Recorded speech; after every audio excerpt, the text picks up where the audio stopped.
लोक प्रधान news channel में आप सभी का स्वागत है। लोक प्रधान की टीम आज खतीब वकील साहब के घर पर पहुंची है और जिस तरह से 7 तारीख की रात को जिलाधिकारी डॉक्टर मिलिंद शंभरकर और आयुक्त पी शिवशंकर ने एक आदेश निकाला। उस आदेश के मुताबिक 8 तारीख से लेकर 15 तारीख तक सोलापुर शहर और ज़िले में कड़क निर्बंध लगाए गए हैं। उसी को लेकर आज हम वकील साहब से कुछ डिस्कस करेंगे। उसी को लेकर वकील साहब ने एक स्टेटमेंट दिया था, एक वीडियो लोक प्रधान न्यूज़ चैनल ने लगाया था। वकील साहब ने ऐसा कहा था कि आयुक्त पी शिवशंकर और कलेक्टर का ये मूर्ख निर्णय है। उसी को लेकर हम आज वकील साहब से डिस्कस करेंगे।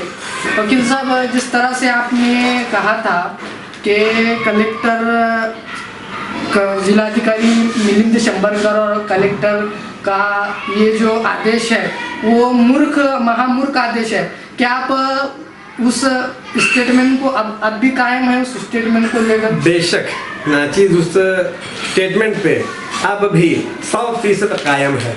हाँ, किस तरह से आप उसको महामूर्ख निर्णय कहेंगे? ये देखिए, टोटल लॉकडाउन की वजह से जी the chain of the infection of corona, यानी कोरोना संक्रमण की जंजीर टूटती है। हाँ। ऐसे अब तक शास्त्रीय दृष्टिकोण से बिल्कुल साबित नहीं हुआ है और टोटल लॉकडाउन लगाने की वजह से कोरोना के संक्रमण की दर रेट घटती है।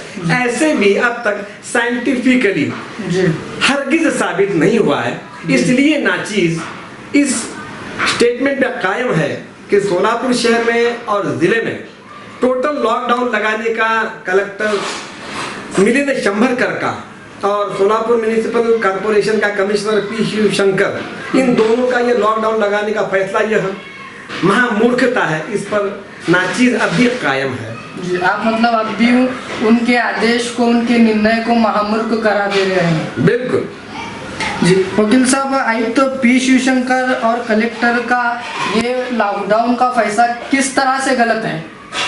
जैसे कि अभी हमने देखा है, हमने समझा है, जाना है कि लॉकडाउन लगाने से कोरोना संक्रमण की जंजीर टूटती नहीं है। हाँ। और लॉकडाउन लगाने की वजह से कोरोना संक्रमण की दर भी घटती नहीं है, क्योंकि पिछले साल 23 मार्च 2020 इस रात को कोई भी पूर्व सूचना दिए बगैर हमारे भारत देश के प्रधानमंत्री जी ने लॉकडाउन की घोषणा कर दी और आज तक लॉकडाउन रहकर भी कोरोना के मरीजों की तादाद बढ़ती ही जा रही है। यह बात साबित करती है कि लॉकडाउन यह कोरोना संक्रमण पे काबू पाने का अकेला एकमेव वाहिद तरीका नहीं है, कई और भी तरीके हैं। इसलिए यह लॉकडाउन लगाने का फैसला यह गलत है, ऐसे नाचीज का कहना है। जी, अभी प्रशासन अगर लॉकडाउन नहीं लगाती है तो कोरोना कैसे काबू में आएगा? तो राज्य सरकार ब्रेक द चेन के नाम से पूरे महाराष्ट्र में लॉकडाउन लगा रही है। तो उनका कहना है कि लॉकडाउन के सिवा हमारे पास कोई उपाय नहीं है, कोई रास्ता नहीं है, हमें लॉकडाउन लगाना ही पड़ेगा। ऐसे है कि WHO यानी विश्व स्वास्थ्य संगठन ने भी दो टूक कहा है कि लॉकडाउन यह कोरोना बीमारी पे नियंत्रण पाने का अकेला या एकमेव इलाज नहीं है। तो हमें इस कोरोना बीमारी का स्वरूप समझ लेना पड़ेगा। कोरोना यह हवा के जरिए फैलता है, सांसों के जरिए, खांसने से फैलता है और कोरोना का विषाणु यह हेवी है, बोझा है, यानी नीचे गिरता है। ज्यादा से ज्यादा 3 मीटर तक की दूरी पर वह सफर कर सकता है। तो जब तक आदमी खांसता नहीं या छींकता नहीं तब तक कोरोना का प्रसरण नहीं होता है। तो कोरोना के लिए बेहतरीन इलाज यह है कि हम मास्क लगाएं, हमेशा मास्क लगाएं, एक की बजाय 2 मास्क लगाएं। ये नाचीज नहीं कह रहा है, WHO भी यही कह रहा है। और हमेशा हाथ धोते रहें, सैनिटाइज करते रहें, साबुन का इस्तेमाल करते रहें और शारीरिक दूरी बनाए रखें। इससे ज्यादा हम कुछ भी नहीं कर सकते। तो नाचीज का यह कहना है कि कोरोना पे नियंत्रण पाने के लिए लोगों को घरों में कैद करके रखना, पुलिस से डंडे बरसाना, ये इलाज नहीं है। तो लॉकडाउन के अलावा आप क्या सुझाव देना चाहेंगे कि पुलिस, जिला शासन, प्रशासन ये काम करें लॉकडाउन को छोड़कर?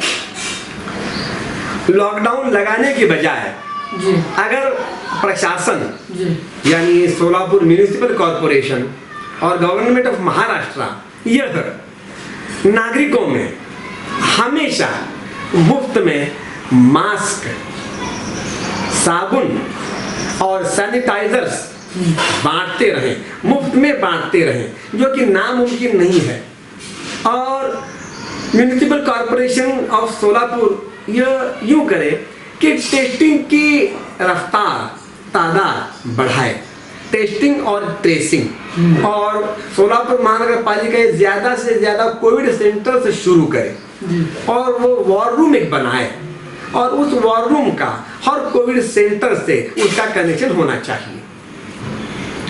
लॉकडाउन अभी सरकार ने जारी किया है, तो उस तरह से कोरोना मरीजों की तादाद में कमी हो रही है, आपको लगता है? ये देखिए, हमें सबसे पहले कोरोना विषाणु से होने वाली बीमारी का अध्ययन करना चाहिए। गवर्नमेंट ऑफ महाराष्ट्र ने जो task force, Covid task force बनाया है, उसका पहला गाइडलाइन रिकमेंडेशन ये है कि कोरोना होने वाले 80% 80% मरीज कोई भी दवा लिए बगैर, औषधि लिए बगैर आप ही आप दुरुस्त होते हैं। और उसके बाद में कोरोना के जो बीमार हैं उनके अंदर कैटेगरीज करनी चाहिए कि जो सिम्टोमेटिक है, बहुत सौम्य लक्षण हैं, फिर धीमे लक्षण हैं, फिर एक्यूट हैं, सीरियस एक्यूट हैं, उनके अंदर हमें डिफरेंशिएशन करना चाहिए। और हॉस्पिटलाइज होने की ज़रूरत ये सिर्फ 1% लोगों को ही होती है जिन्हें बेड की और ऑक्सीजन बेड की ज़रूरत होती है। हो क्या रहा है कि कई अमीर लोग बिना वजह, उनके पास पैसा रहने की वजह से अस्पतालों में ऑक्सीजन के बेड अड़ाए हुए बैठे हैं। तो सोलापुर महानगर पालिका को यह देखना चाहिए कि अस्पतालों में कोविड मरीजों को दाखिला देने के नियम बनाने चाहिए। हॉस्पिटलाइजेशन किसे जरूरी है, किसके बॉडी में ऑक्सीजन की लेवल कम हो रही है, खतरे से ऊपर जा रही है, जब तक यह उसूल नहीं बनता तब तक कोरोना का डर ऐसे ही कायम रहेगा। ठीक है वकील साहब, सोलापुर शहर व जिले में ऐसी एक चर्चा है कि रमजान को और ईद को लेकर टारगेट बनाकर लॉकडाउन किया जा रहा है, उस पर आपका क्या कहना है? यह प्रशासनिक अधिकारीगण जो हैं जी, उनका जनता से कोई भी लेना देना नहीं है जी, वह किसी भी धर्म का, ज्ञाति का विचार हरगिज नहीं करते। वो सिर्फ यह देखते हैं कि हम अपनी कुर्सी कैसे बचाएं और अपने जो राजनीतिक नेता हैं उनसे वाहवाही कैसे लें। तो इसलिए नाचिर का यह मानना है कि ईद सामने रखकर ही प्रशासन ने यह निर्णय लिया है। यह कहना पूरी तरह से गलत है, क्योंकि ईद के दूसरे दिन ही अक्षय तृतीया, यह गैर मुस्लिम भाइयों का बहुत बड़ा त्योहार है, उन्हें भी तकलीफ होती है। इसलिए यह लॉकडाउन सिर्फ मुस्लिम समाज को सामने रखकर लगाया गया है, यह नाचिर नहीं मानता है। लॉकडाउन की वजह से लोगों को कौन कौन सी चुनौतियों का, कौन कौन सी समस्या का सामना करना पड़ रहा है? लॉकडाउन की वजह से एक बहुत ही महत्वपूर्ण बात यह है कि हमारे यह जो आईएएस लॉबी के लोग हैं वह मूर्खतापूर्ण फैसले ले रहे हैं। नाचिर इस बात पे कायम है। अभी भी आप कायम हैं? बिल्कुल अब भी कायम है जी। ये देखिए, इन अधिकारियों का यह कहना है कि लॉकडाउन लगाने से कोरोना संक्रमण की जंजीर टूटती है और कोरोना संक्रमण से बाधित होने वाले मरीजों की संख्या में भी कमी आती है जी। मैं बार बार यह कह रहा हूं कि अब तक शास्त्रीय दृष्टिकोण से यह कतई साबित नहीं हुआ है। नहीं, लोगों को कौन कौन सी समस्या? वो तो मैं आ रहा हूं। तो लॉकडाउन की वजह से घरों के बाहर का संक्रमण कम होता है। घरों में होने वाले संक्रमण का क्या जी? हमें लगता है फौरी तौर पर, टेम्पररी तौर पर कि कोरोना ग्रस्त बीमारों की संख्या कम हो रही है, लेकिन घरों में लॉकडाउन का संक्रमण, घरों में कोरोना बीमारी का संक्रमण बढ़ने ही वाला है। कैसा बढ़ेगा? घरों के अंदर मेलजोल होता है जी, बर्तन है, बेड्स हैं, इस वजह से घरों के अंदर कोरोना का संक्रमण बढ़ने ही वाला है। तो अब कोरोना की वजह से अंजामात क्या हो रहे हैं, ये हमें देखना जरूरी है। तो घरों के अंदर लॉकडाउन में कैद रहने की वजह से और रोजी रोटी डूबने की वजह से लोगों में फ्रस्ट्रेशन बढ़ रहा है। उस वजह से लोगों में मानसिक तान तनाव बढ़ रहा है। यह तान तनाव रोजी रोटी की खोने की वजह से है। लोगों के सामने ऐसा एक प्रश्न निर्माण है कि खाएंगे क्या और जिएंगे कैसे। मतलब लोग ऐसा कह रहे हैं कि हम कोरोना से बाद में पहले भूख से मरेंगे। तो नाचीज लॉकडाउन लगाने के फैसले को महामूर्ख फैसला इसीलिए कहता है कि इन आईएएस अधिकारियों का, अगर नाम लेकर कहें तो सोलापुर का कलेक्टर मिलिंद शंबरकर का और सोलापुर म्युनिसिपल कॉर्पोरेशन का कमिश्नर पी शिवशंकर का, यह नागरिकों से प्रत्यक्ष रूप से कहना है कि आप भूखे मरिए लेकिन कोरोना से मत मरिए। और यह बहुत ही गलत है। इंसान को जिंदा रहने का संवैधानिक अधिकार है। तो ये हुआ। और मानसिक तान तनाव बढ़ने की वजह से घरों के अंदर झगड़ों में बढ़ोतरी हो रही है। विद्यार्थियों की पढ़ाई पे परिणाम हो रहा है। आत्महत्याएं बढ़ रही हैं। यह कई लॉकडाउन के गलत परिणाम हैं। यानी लोगों को बहुत तकलीफ का सामना करना पड़ेगा। बेशक बेशक। देखिए, जैसा कि डबल सीट घूमने पर, विदाउट मास्क नहीं लगाने पर, बिना वजह बाहर फिरने पर पुलिस प्रशासन की तरफ से चौराहों पर कार्रवाई हो रही है। तो नागरिकों का ऐसा कहना है कि हॉस्पिटल में बेड अवेलेबल नहीं है। बेड ना होने की वजह से अब तक कई लोगों की जान भी जा चुकी है।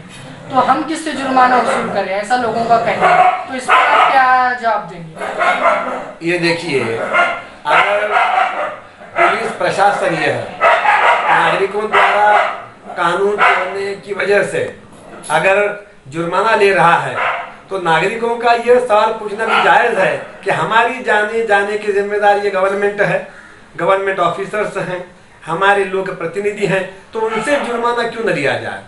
यह बात सुनने में ठीक है, लेकिन कानून में ऐसा कोई प्रावधान नहीं है। यह बहुत ही बुरी बात है। तो आखिरी में आप सोलापुर वासियों को क्या मैसेज देना चाहेंगे, क्या आह्वान करना चाहेंगे? नाचीज शहर सोलापुर के लोगों से आह्वान करेगा कि हमेशा मास्क पहने रखें, एक के बजाय दोहरा मास्क लगाएं, साबुन से हाथ धोते रहें, कम से कम 20 सेकंड यानी 30 सेकंड साबुन से हाथ धोना जरूरी है।